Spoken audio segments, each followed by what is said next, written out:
আচ্ছা, সো আমার নাম রাহুল ইসলাম। কারেন্টলি আমি অধ্যয়নরত আছি বুয়েটে। আমার র্যাঙ্ক ছিল 398। হ্যাঁ, সো এটাই আসলে আমার নাম আর আমার পরিচয়। সো আসলে আমি আজকে কারেন্ট ইলেকট্রিসিটি চ্যাপ্টারটার একটা খুবই ভাইটাল টপিক এবং ভাইটাল অংশ নিয়ে আমি আসলে আজকে তোমাদের সামনে হাজির হয়েছি। সো সো আমরা একদম সার্কিটের বেসিক্স থেকে শুরু করব। একটা সার্কিটের বিভিন্ন অঞ্চল এর সাথে আমরা আসলে আজকে পরিচিত হব। সো শুরুতে আমরা যদি বলি ব্রাঞ্চ, এবং আমি এটা তোমাদেরকে ছবি এঁকেও দেখাবো, কোনো সমস্যা নেই। ব্রাঞ্চ, নোড আর লুপ। ব্রাঞ্চ হচ্ছে an element of the circuit। সহজ কথায় এটাই আসলে, আর কিছু এখানে জানতে হবে না। মানে element of the circuit, for example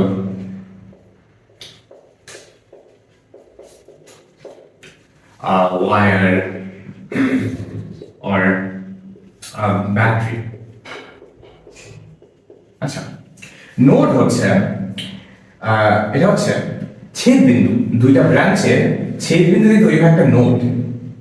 আচ্ছা, সো এটা আমরা কি বলতে পারি ইংলিশে? Intersection point, intersection of two or more branches।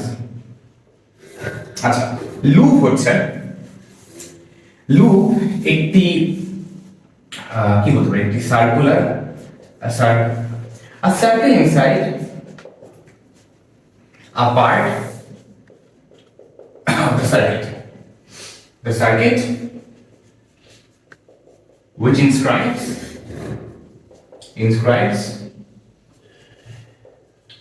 its elements।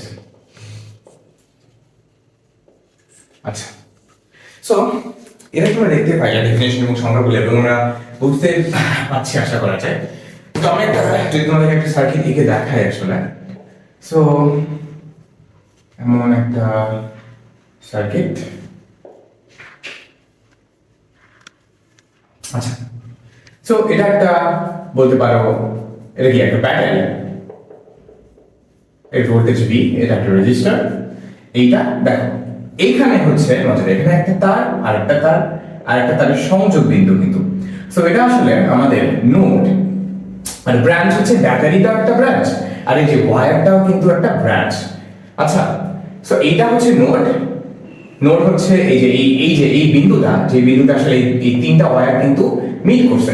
R loop হচ্ছে ধরো, আমি যদি একটু ক্লিয়ার করে এখানে ড্র করে আরেকবার একটা অংশ এই সার্কিটের, একটা বড় একটা ছোট। আচ্ছা, লুপ হচ্ছে এইটা একটা লুপ হবে।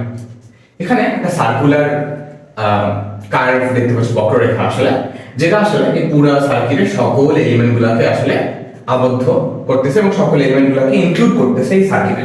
সেখানে একটা ব্যাটারি ইনক্লুড হচ্ছে, আর রেজিস্টার আছে, বুঝছো? সো এটা আমাদের আসলে সার্কিট নিয়ে খুব বেশি একটা পরিচয় হয়ে গেল। সো আমাদের এগুলো লাগবে জেনারেলি ফিজিক্সের যেই লস গুলো এস্টাবলিশ হয়েছে, যেমন KCL, KVL, nodal analysis, mesh analysis, এগুলো ভালো করে বোঝার জন্য। আচ্ছা, তাহলে আমরা যাই আসলে শুরুতে। সো আমাদের সার্কিটের দুইটা ফান্ডামেন্টাল ল আছে মেইনলি সার্কিট সলিউশনে। Two laws for solving any circuit. একটা হচ্ছে কেসিএল, কিরশফস কারেন্ট ল, আর একটা হচ্ছে কেভিএল, এটা হচ্ছে কিরশফের ভোল্টেজ ল। আচ্ছা, সো আমরা আসলে এখন দুটো নিয়ে ডিসকাস করব সুন্দরভাবে, আশা করা যায়। তাহলে আমরা সবার আগে যদি শুরু করি কেসিএল নিয়ে। কেসিএল, আচ্ছা, কেসিএল বলে আমরা আগে কি শিখছি? একটা নোড শিখছি। ধরো এটা একটা নোড। আচ্ছা, এটা কিন্তু একটা নোড। এই নোডের কিন্তু তিনটা ব্রাঞ্চ মিলে আসছে, দেখো একটা ওয়ার 2 3 ধরতে পারো। ধরলাম এই ওয়ার থেকে এই দিকে যাচ্ছে একটা কারেন্ট I1 মনে ধরো, আর এইদিকে একটা কারেন্ট যাচ্ছে I2 ধরো, এদিকে একটা কারেন্ট যাচ্ছে I3। আচ্ছা, কারশফের কেসিএল অনুসারে বলে যে এই নোডে দেখো এই দিকে যে কারেন্টটা ইনকামিং কারেন্ট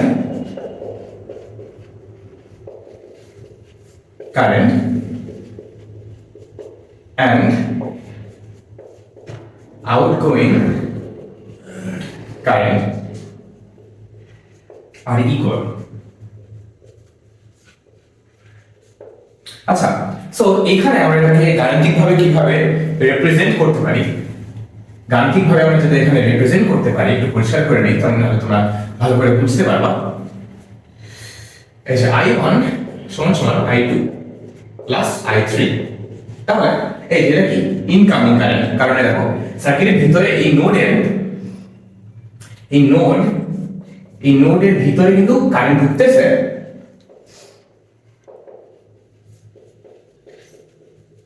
আর এই দুটার যোগফল কিন্তু আউটগোয়িং কারেন্ট।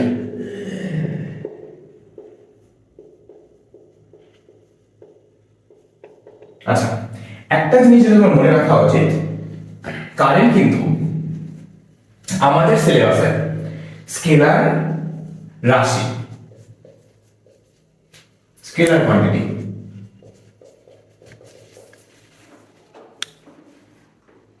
স্কেলার কোয়ান্টিটির মধ্যে অ্যাটলিস্ট যোগ হয়, বুঝছো? স্কেলার কোয়ান্টিটির মধ্যে যোগ হচ্ছে, ভেক্টরের মতন কিন্তু এদের যোগফল নাই। এখানে অ্যাঙ্গেল যাই হোক না কেন, এটাই কিন্তু হবে, বুঝছো? অ্যাঙ্গেল যাই হোক না কেন এদের মধ্যে ভেক্টরের মতন কিন্তু কোনো নিয়ম নাই। সো এটা স্কেলার কোয়ান্টিটি I, আমরা লিখেছি I হলো একটা স্কেলার কোয়ান্টিটি, আমাদের সিলেবাসে অ্যাটলিস্ট টেনসর কোয়ান্টিটিও অনেক জায়গায় বলা হয়ে থাকে। আচ্ছা, সো এটা কেসিএল ছিল। আমরা এই সবগুলো লয়ের আজকে একটা ইমপ্লিমেন্টেশনও দেখব আশা করা যায়। এটা ছিল কেসিএল। আমরা এখন যাব হচ্ছে কেভিএল। আচ্ছা, কেভিএল এর জন্য আমাদের একটা ব্যাটারি দেওয়া ভালো। আচ্ছা, সো কেভিএল এরা বলে in a closed loop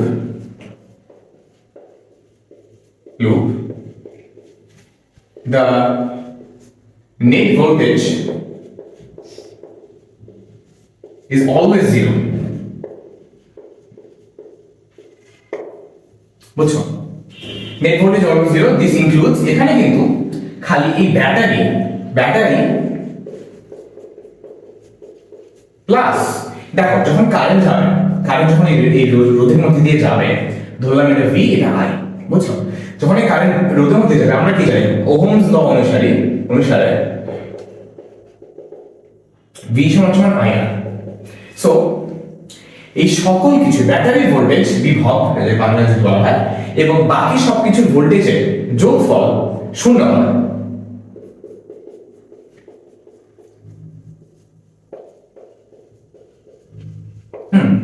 সকল ভোল্টেজের সোর্সই শূন্য হবে, কারণ এই দুটা পয়েন্টের মধ্যে ভোল্টেজ ডিফারেন্স V এবং সেটা ওহমস ল অনুসারে আমরা জানি V সমান IR। সিমিলারলি এখানে কিন্তু এখানে V হবে, আসলে এটা আমরা V1 ধরতে পারি, এটাও কিন্তু V1ই হবে, কারণ I এর আছে সিরিজে আছে, এটাও কিন্তু I, এটাও কিন্তু I হবে, দুটোই I এবং IR সমান IR, ওটা সমস্যা নেই। সো এটা হচ্ছে KVL। এই ক্লোজ লুপে এই নেট ভোল্টেজ 0 এবং আমাদের তার সাইন কেমনে দেওয়া যায় এটা আমরা চিন্তা করতে পারি।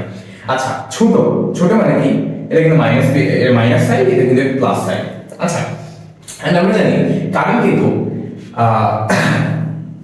হাই ভোল্টেজ থেকে লো ভোল্টেজের দিকে যায় সাধারণত। কারেন্ট হাই ভোল্টেজ থেকে লো ভোল্টেজের দিকে, তাহলে আমরা ধরতে পারি এটা প্লাস এটা মাইনাস, কারণ কারেন্ট এদিকে যাচ্ছে আমাদের অনুসারে কারেন্ট কিন্তু এদিক থেকে এদিকে যাচ্ছে।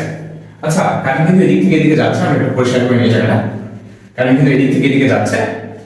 সো আমরা কিন্তু এটাও দেখবো, এটাও কিন্তু প্লাস, কারণ কারেন্ট এদিক থেকে এদিকে যাচ্ছে, কারণ কারেন্ট কিন্তু হাই থেকে লো এর দিকে যাবে, তাহলে এটা প্লাস এটা মাইনাস। আচ্ছা, সো আমাদের কারশফ এর ভোল্টেজ অনুসারে দেখা যাচ্ছে যে মাইনাস প্লাস, তাহলে এই দিক দিয়ে যখন আমরা যখন লুপটা ধরবো এই দিকে, সো এই দেখো লুপটা আমি আরেকবার একটু লুপটা ঘুরে নিই, লুপটা আমরা ধরো আমরা যে কোনো দিকে লুপ ঘুরাতে পারবা, আমরা এই দিকে লুপ ঘোরাচ্ছি, এই দিকে ঘোরাচ্ছি, তুমি তো চাইলে এই দিকেও ঘুরাতে পারবা, এটা তোমার ইচ্ছা আসলে, বুঝছো, এটা তোমার ইচ্ছা আসলে। সো লুপ তোমার ইচ্ছার মতো করে রিলেশন হয়ে যাবে, কেভিএল সবসময় প্রযোজ্য। আমরা এই দিকে যদি ঘোরাই, সামনে মাইনাস আসে, মাইনাস থেকে প্লাস, মাইনাস থেকে প্লাস, সো মাইনাস নেব আমরা, মাইনাস নেই, প্লাস থেকে মাইনাস, তাহলে আমরা নিব এটা প্লাস আইআর, এটাও কিন্তু প্লাস থেকে মাইনাস, তো এটা আমরা নিব প্লাস আইআর। সো এইটা সমান সমান শূন্য হবে এই সার্কিটে, এবং এটাই হচ্ছে কারশফের দ্বিতীয় সূত্র অথবা কেভিএল। আচ্ছা আচ্ছা, এখন আমরা একটা সার্কিট সলভ করতে কিভাবে এই সূত্রগুলো এবং কনসেপ্টগুলো ইউজ করা যেতে পারে সেটা আসলে আমরা এখন দেখব। আচ্ছা, এবং আশা করি তোমাদের ইকুয়েশন সলভিং ক্যাপাবিলিটিস ভালো আছে, কারণ এখানে একটু দুইটা ভ্যারিয়েবল বলা একটু সমীকরণ চলে আসবে। আচ্ছা আচ্ছা, আর এখানে একটা আছে, এখানে আর এখানে একটা আছে। আচ্ছা, এটা ধরো 6 ভোল্ট, এটা 4 ভোল্ট, এটা 2 ভোল্ট, এটা 2 ওহম, এটা 2 ওহম, এটা 4 ওহম। আচ্ছা, সো এটা কিন্তু একটা জটিল সার্কিট, একটা কমপ্লেক্স সার্কিট, এটা একটা কমপ্লেক্স সার্কিট, মানে এখানে কিন্তু ওহমের ল দিয়ে তুমি যেভাবে এটা সলভ করার চেষ্টা করো কিন্তু সলভ হবে না, এটা একটা কমপ্লেক্স সার্কিট। আচ্ছা, এটা একটা কমপ্লেক্স সার্কিট, সো আমাদের অবশ্যই কারশফ ইউজ করতে হবে, কেসিএল অথবা কেভিএল অথবা মেশিনারিজ অথবা নোডাল অ্যানালিসিস, যেটাই তোমার ইচ্ছা। আমরা আজকে কেসিএল এবং কেভিএল ডিসকাস করতেছি এখানে। আচ্ছা, শুরুতে তোমাকে একটা জিনিস ধরে নিতে হবে, সেটা হচ্ছে কারেন্ট, বুঝছো, কারেন্টের দিক আসলে তোমাকে ধরে নিতে হবে। ধরলাম এখান থেকে একটা কারেন্ট যাচ্ছে I1, এখান থেকে কারেন্ট হচ্ছে I1, আবার এই কারেন্টটা এখানে এসে দুই ভাগে ভাগ হয়ে যাচ্ছে, আমরা ধরলাম এটা I3 এবং এটা ধরলাম I2। তাহলে এই যে কেসিএল অনুসারে এই নোডের জন্য আমরা কি লিখতে পারি, যে incoming current which is I1 equals the outgoing current which equals I2 plus I3, এটা একটা সমীকরণ। আচ্ছা, এটা একটা সমীকরণ, সমীকরণ নাম্বার 1, এটা আমরা কেসিএল থেকে পাইলাম, কি থেকে পাইলাম, কেসিএল। আচ্ছা, এখন আমরা এখানে দুইটা লুপ ঘোরাবো, এবং আমি রেকমেন্ড করবো যদি তুমি শুরু মানে এরকম তোমার জন্য নতুন হয়ে থাকে, দুইটা লুপই ঘোরাবা একই দিকে। দেখতে পাচ্ছ দুইটা বিশিষ্ট লুপই এখানে কিন্তু দেখা যাচ্ছে, একই দিকে ঘোরাবা, উল্টা দিকে না ঘোরানোই বেটার। সো আমরা এই সার্কিট অনুযায়ী একটা লুপ ঘুরে আমরা এই সার্কিট অনুযায়ী আরেকটা লুপ ঘুরাতে পারি। আচ্ছা, সো আমরা দেখছি এটা মাইনাস, এটা প্লাস, এটা প্লাস, এটা মাইনাস। দেখো কারেন্ট কিন্তু এই দিকে যাচ্ছে, I3 কিন্তু এই দিকে যাচ্ছে, তাহলে I3 এর জন্য এটা প্লাস, এটা মাইনাস, এবং এটা পার্টটা যে আমি লিখতে এখানে ভুলে গেছি আসলে, I2 কিন্তু এদিকে আবার এদিকেই ফিরে আসবে, এবং এখানেও কিন্তু দেখবা এই আইডেন্টিটিটা এখানেও কিন্তু প্রযোজ্য, এই পয়েন্টে দুই দিকেই কিন্তু এটা প্রযোজ্য, বুঝছো। আমি একটু লিখে দেব, তোমার যদি প্রশ্ন আসে যে দুই দিকে কেন লাগে না, দুই দিকে আসলে প্রযোজ্য, একদিকে লিখলেই হয়, কারণ সমীকরণ সমাধান করা আমাদের মেইন টার্গেট। আচ্ছা, সো আমরা এই লুপ 1, এটা আমাদের লুপ 1, সরি আমি এখানে 1 লিখি, I লিখে ফেলছি, আমরা এখানে লুপ 1 লিখবো, এখানে আমরা লিখবো লুপ 2।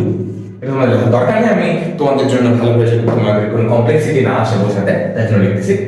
সো মাইনাস থেকে প্লাস, আমরা দেখলাম কি -6 হবে, প্লাস থেকে মাইনাস, এখানে কিন্তু I1 কিন্তু রাইট, তাহলে হবে +2I1। আচ্ছা, আবার এই লুপে এই ব্রাঞ্চে দেখো কি হচ্ছে, প্লাস থেকে মাইনাস, আবার এটা কিন্তু প্লাস, এটা কারণ বড় দাগ, এটা ছোট দাগ মাইনাস। আচ্ছা, আর এটাও কিন্তু ছোট দাগ মাইনাস, এটা কিন্তু বড় দাগ প্লাস। আচ্ছা, 2I1, ঠিক আছে, এটা কিন্তু 2 ওহম লেখা আছে, এখানে কিছু কিছু না লেখা, একটু যদি বুঝতে হবে, এখানে 2 ওহম লেখা আছে, সো 2I3 হবে। আবার দেখো প্লাস থেকে মাইনাস, শুরুতে প্লাস, সো আমরা শুরুটাই দেব, 4 ভোল্ট ছিল এখানে, আর এই লুপটা যেহেতু এখানে কিছু নাই, যেহেতু এই লুপটা এখানেই শেষ, এটা ধরে ফেলো দ্বিতীয় ইকুয়েশন। আচ্ছা, তৃতীয় ইকুয়েশন হচ্ছে আমরা এই যে সেকেন্ড লুপ থেকে পাবো, অনেক কিছু কিছু লাগতে পারে, যেটা জিনিসটা কিন্তু অনেক সহজ, আমি তোমাদেরকে বোঝানোর জন্য অনেক অ্যারোজ ইউজ করছি এন্ড অনেক এই যে বক্ররেখা ব্যবহার করছি। তোমরা যখন প্র্যাকটিস করবা এগুলো একটাও তোমাকে ব্যবহার করতে হবে না, ছবিটা আসলে অনেক ক্লিন দেখতে হবে, বুঝছো। তো ওটা নিয়ে কোনো চিন্তা করবা না, ক্লিন দেখতে হবে। যদি লেখা বুঝতে ঝামেলা হয় আসলে সরি, আমরা এই লুপটা আমরা এদিকে ঘোরাচ্ছি, রাইট, এদিকে ঘোরাচ্ছি এইদিকে। তো প্লাস থেকে মাইনাসে যাচ্ছে, মাইনাস থেকে প্লাসে যাচ্ছে, আবার এটা কি মাইনাস থেকে আবার, কিন্তু এই জন্য এই লুপের জন্য এটা কিন্তু মাইনাস আগে তারপরে প্লাস। আচ্ছা, আবার এখানে কিন্তু মাইনাস, এখানে প্লাস, এই লুপের জন্য কিন্তু দিকটা উল্টে যাচ্ছে। তাহলে দেখো 4i2, কারণ প্লাস থেকে মাইনাস যাচ্ছে আমরা। আবার দেখো এখানে কি মাইনাস থেকে প্লাস, তাহলে এটা হবে মাইনাস 2 ভোল্ট। আচ্ছা, এখানে দেখো আমরা কিন্তু এখানে একটু ভিজে ভিজে লাগতে পারে, সো দেখো আমি কিন্তু এখানে বলছি এটা মাইনাস, কারণ এই যে ছোট একটা আগে আছে মাইনাস, তাহলে এখানে হবে -4, বুঝছো? আবার আবার দেখবে এখানে কিন্তু রেজিস্টারটা আগে মাইনাস, কারণ আমরা লুপটা কিন্তু উল্টা দিকে ধরতেছি এবার। সো -i3 ইনটু 2 অথবা 2i3, যেটা তোমার ইচ্ছা। এখানে আসলে দুই ভাগে আসলে এটা হচ্ছে তোমার আরেকটা ইকুয়েশন, এটা হচ্ছে 3 নাম্বার ইকুয়েশন। তুমি যদি ক্যালকুলেটর ব্যবহার করে তিনটা ইকুয়েশন সমাধান করো, তুমি দেখবা, এবং ক্যালকুলেটর ব্যবহার করবে সাধারণত, এগুলা না হলে তোমার টাইম থাকবে না আসলে পরীক্ষার হলে। বুয়েটে বলো, বোর্ডে বলো, সবখানে এই প্রশ্ন আসছে এবং আসবে। দেখবা যে i1 এর ভ্যালু আসে হচ্ছে 1.2 ওহম, মানে অ্যাম্পিয়ার, সরি 1.2 অ্যাম্পিয়ার। i2 এর ভ্যালু আসে 1.4 অ্যাম্পিয়ার, আর i3 এর ভ্যালু আসে নেগেটিভ 0.2 অ্যাম্পিয়ার। আমি বলতে পারি নেগেটিভ ভ্যালুটার মানে কি? আচ্ছা, একটু পরিষ্কার করে নিই তোমাকে এটা বোঝানোর জন্য। নেগেটিভ ভ্যালুটার মানে হচ্ছে, আমরা সমীকরণগুলো আশা করছি তুমি নোট করে নিয়েছো, যদি তুমি ক্লাস থেকে শিখে থাকো কিছু। আচ্ছা, সো নেগেটিভ কারেন্ট মানে আমরা আসলে যেটা নিয়েছিলাম, আমরা কিন্তু i3 এর দিক এই দিকে নিয়েছিলাম, ভিডিও শুরুতে যে দেখতে পারো আমরা i3 দিক এদিকে নিয়েছিলাম। তবে আমাদের ক্যালকুলেশন আমাদেরকে বলতেছে i3 এর ভ্যালু আসলে উল্টা দিকে, তাহলে i2 এর আসল ডিরেকশন হচ্ছে উল্টা দিকে। সো i3 এর আসল ডিরেকশনটা ওদিকে হবে। তোমার এটা ফিগার চেঞ্জ করতে হবে না, তুমি ভ্যালুটা লিখে দিলেই তোমাকে ফুল মার্কস অ্যাবসলিউটলি দিয়ে দেবে। এটা আসলে ছিল আজকের জন্য আমাদের KCL এবং KVL, এবং আমাদের ইউজ করে আমাদের সার্কিট অ্যানালাইসিস আমরা ভালোভাবে দেখলাম, এবং আমরা সবকিছু দেখলাম যে এটা ব্রাঞ্চ, এটা একটা ব্রাঞ্চ এলিমেন্ট, এটা একটা ব্রাঞ্চ, এটা একটা নোড, এবং এটা একটা লুপ। আশা করি ভালোভাবে বুঝতে পেরেছি আমি আসলে নতুন, তবে এটাই আসলে আজকের জন্য। ধন্যবাদ।